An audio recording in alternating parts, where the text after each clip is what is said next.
Exxon climate change probe goes to Ma.Massachusetts top court.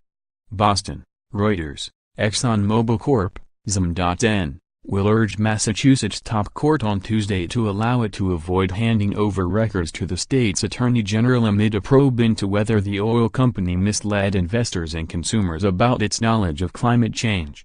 The Massachusetts Supreme Judicial Court is scheduled to hear arguments over Exxon's bid to overturn a lower court ruling that required the company to turn over documents to Attorney General Maura Healey as part of the investigation.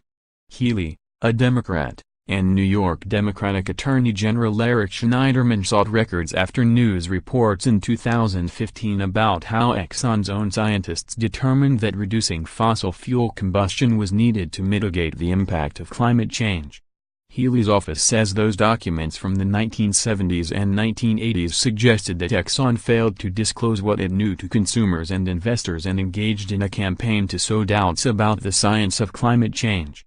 Exxon contends that the documents, published by Inside Climate News and the Los Angeles Times, were not inconsistent with its public positions.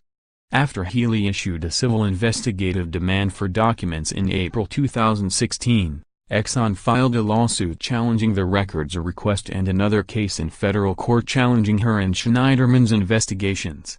In January, Suffolk County Superior Court Judge Heidi Brieger denied Exxon's request for an order exempting it from handing over the documents.